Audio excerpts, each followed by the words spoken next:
sidewalk. Pretty much the same here. If you zoom in on the point, waves are crusting over. Wow, there's a big one there. There is no seawall whatsoever. It's amazing.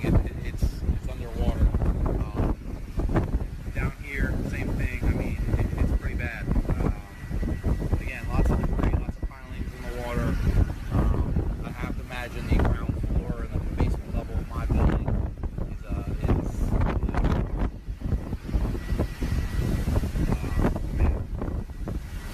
pretty strong. Probably gonna have to keep the doors closed for a while now until it calms down.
But it's really pretty dangerous outside, to be honest with you. Nobody should be out.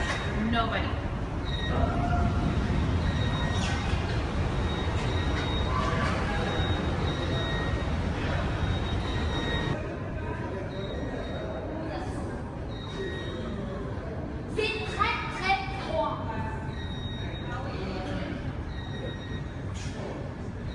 This is the situation right now. Around Brickell Bay, the water from the bay has started to go inside the buildings, the lobby of the buildings. You can see the level of the water has reached such a high point. The water hydrant is almost covered completely. That right there is Biscayne Bay, and all of this water is covering my block.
importantly, in the next 20 to 30 minutes, or give or take 10 or 15, they'll be out of this ferociousness right now, and quite frankly, deadly wind force.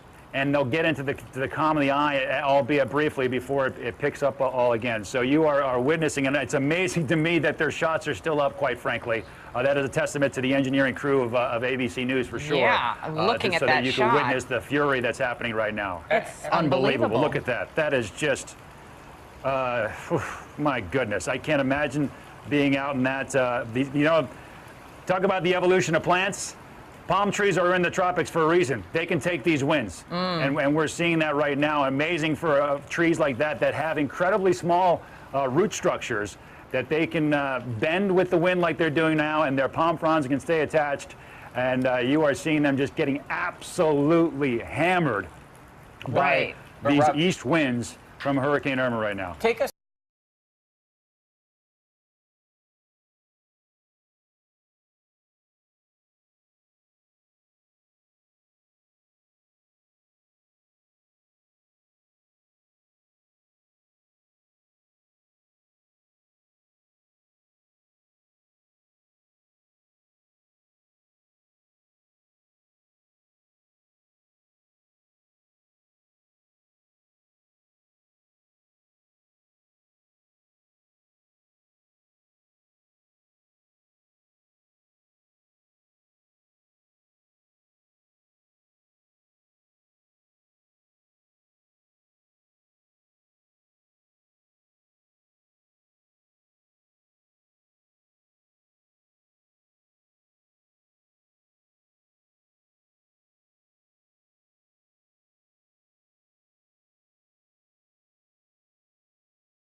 Irma shredding Fort Myers at this hour. Just behind me, there was a stop sign. It was a metal stop sign. It was embedded in concrete. It's just been ripped out of the post and it went flying behind me. This morning, we are getting our first glimpse at the devastation in the lower Keys after Irma stormed through with 130-mile-per-hour wind gusts. Boats on the roads, cars buried under sand, store windows blown out, houses barely standing, debris everywhere. Residents advised to boil drinking water. As Irma came roaring in, these two storm chasers tried to measure the wind speeds, unable to hold their ground. Transformers igniting. Trying to drive from Miami to the Keys overnight, we got a first-hand look at the devastation Irma left behind. There's a tree down right there, wow. None of the streetlights are working. All the power's out. So everyone has to drive very carefully. Thankfully, there aren't many people on the road at 3 o'clock in the morning. In Key Largo, David Kay choosing not to evacuate, documenting Irma as she moved in, watching his property engulfed from the storm surge. We're doing all right, we're survived. This morning, the painful process of cleaning up. That's our sign, that's our street. Naples and nearby Marco Island registered Florida's strongest winds during the storm. Winds topped out at 142 miles an hour in Naples and 130 in Marco Island. Jonathan Vigliotti just made it to Marco Island, where yesterday Irma made its second landfall in Florida. Jonathan, good morning. Good morning, and we're taking caution this morning. We were the first news crew allowed access to the island after the storm hit. Police telling us at several checkpoints if we were to move forward, we would be doing so at our own risk. So far, we've seen a lot of down power lines and fallen trees. We're in front of a hotel right now where you could probably hear this emergency siren going off. We're told that it sustained structural damage. Police officers actually had their cars parked outside this hotel, and we're told by them that those cars, several of them, were swept away by the surge. Irma made its second Florida landfall in Marco Island as a Category 3 hurricane. But it reached Naples with a terrifying force. The Naples Municipal Airport recorded a wind gust of 142 miles per hour, the highest reported in the state. This drone footage shows the extensive damage. Streets submerged, buildings torn apart, neighborhoods littered with debris, a roof completely ripped off. It's already pretty full, so we're lucky. Julie Budras rode out Houston's Hurricane Ike huddled in her closet. This time around, she took shelter along with her parents and hundreds of others at a Naples country club as the dangerous eye wall passed. Trees were torn in half and power lines ripped down. The Naples storm surge, feared to be one of the most dangerous, peaked just over 7 feet, just half what was forecast for this area. It still caused devastating flooding for the low-lying homes and businesses along the coast.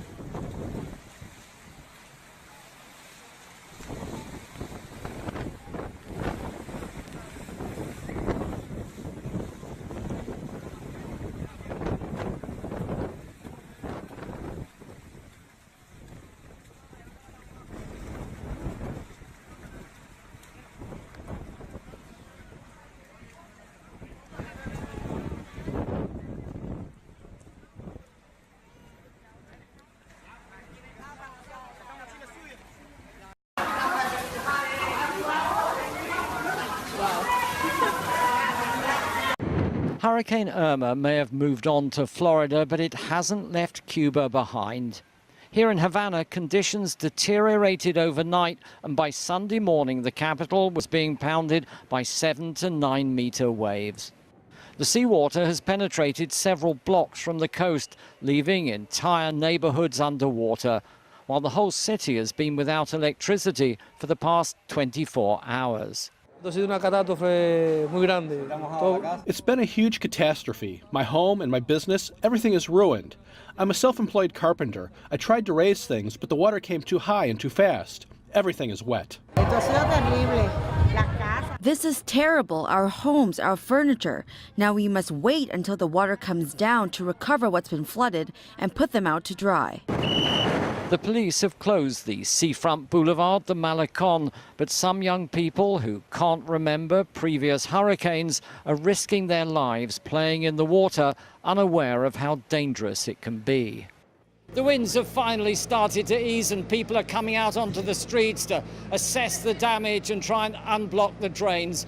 But waves are still pounding the seafront and it could take some time before the floods recede. Hurricane Irma is the most powerful storm to hit Cuba since the 1930s. In those regions which took a direct hit from its destructive hurricane-force winds, along with driving rain and storm surges, the damage is more severe. 3 of the central northern provinces, Villa Clara, Ciego de Avila and Camagüey, have all suffered widespread structural damage to homes and businesses, with winds uprooting trees and knocking out power lines. The storm surges left the fishing community of Caibarien underwater, with the sea penetrating half a kilometre from the coast. Crops have also been damaged, with Irma dropping between 100 and 200 millimetres of rain in places. The full extent of the damage has yet to emerge.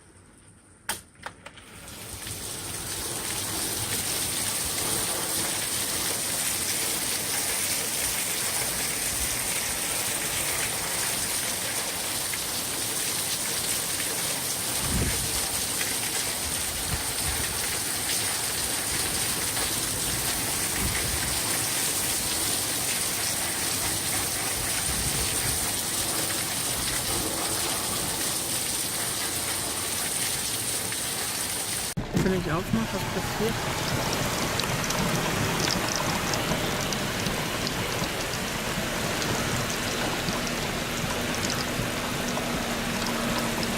Oh Gott.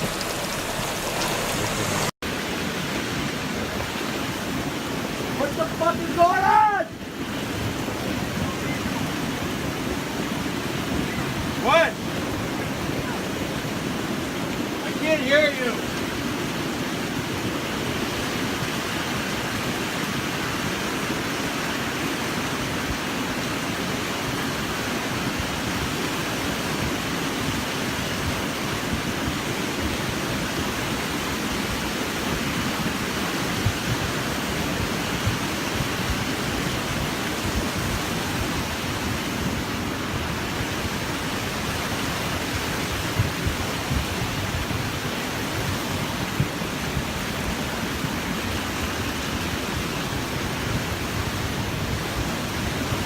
What if we get flooded out?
truck. How are we going to keep it from coming in the house? Huh?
Torrential rain across Italy has triggered flooding that's killed at least 6 people in the Tuscan port town of Livorno.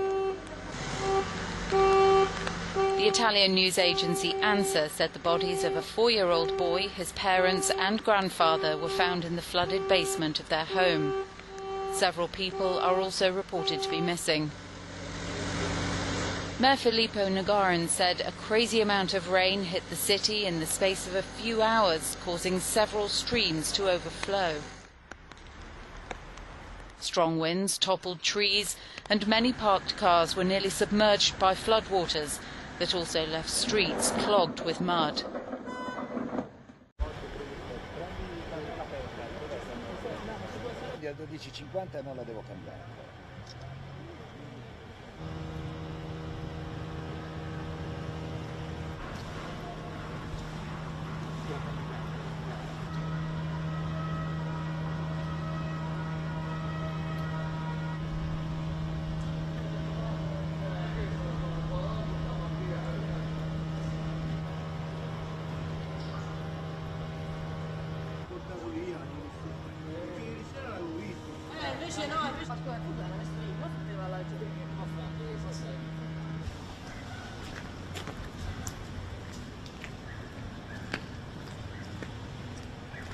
Se cambio la... Allora, dipende da quando mi mandi in onda.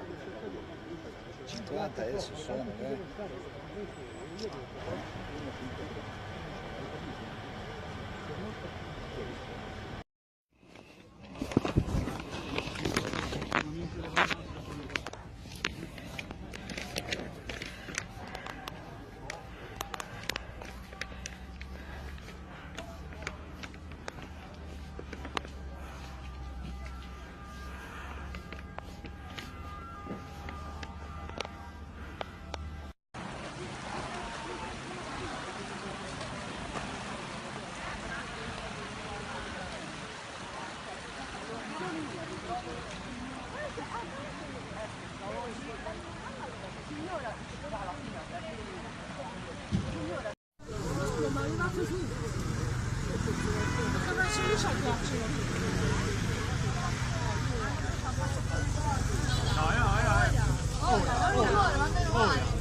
Ora si guardavano in giro. Che rumori, cioè,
disastro che è. Guardate ragazzi. È un disastro, mi si porta via casa, porca madonna! Guardate che disastro ragazzi, guardate! Guardate! Invece il pericolo si porta via la casa! E poi aspetta la vasca! Non so se la vedete! Guardate ragazzi, guardate che disastro che è! Andiamo a fare in la stalla!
Javljanje odsečeni smo od dijela Arbanasu su odsečeni. Ovo je možda moje naše posljednje javljanje, vidimo se s nekom drugom prilikom. Bog.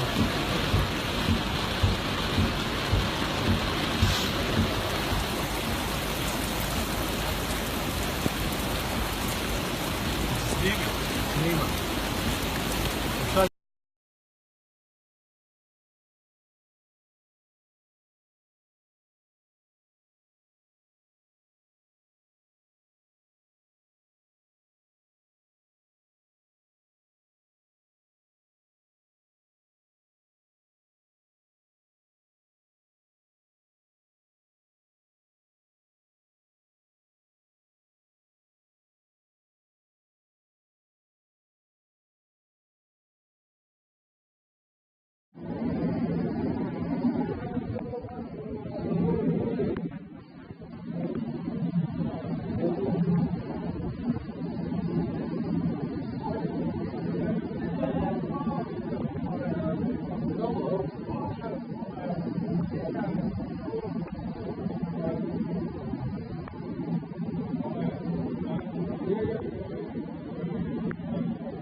Que sus vientos bajaron, pero igual son de 120 kilómetros por hora y las rachas de 150. Allá en esa zona exactamente se encuentra nuestro compañero Carlos Guerrero. Carlos, muy buenas noches. Muchísimas gracias, Denise. Efectivamente, el ingreso del huracán Katia se sintió sumamente fuerte aquí en el municipio de Tecolutla. La lluvia y el viento se hicieron presentes entre las 8 y las 10 de la noche. A esa hora también observábamos patrulla circular por toda esta zona, llevando a la gente que vivía en las orillas de los ríos y de los municipios con mayor grado de afectación por peligrosidad. Pues toda esta gente fue llevada hacia los albergues a bordo de patrullas estatales y municipales. Hemos observado también la presencia del ejército mexicano, quien está trasladando colchonetas, cobijas y todos los demás enseres que pudieran ser utilizados por los damnificados. Sin embargo, el daño no fue grave. No tenemos saldo humano, por fortuna, no tenemos pérdidas ni personas lesionadas. Lo que sí es algunos árboles que se vinieron abajo, algunas ventanas que se rompieron. Sin embargo, las autoridades piden no bajar la guardia debido a que el pronóstico es que durante la noche continúe la lluvia y el día de mañana puede haber desbordamientos, puede haber deslizamientos de tierra, por lo que hay que estar atentos a esta situación, Denise, y mañana pues estaremos reportando lo que ocurra, por supuesto. Te agradezco mucho, gracias, por supuesto tendremos información.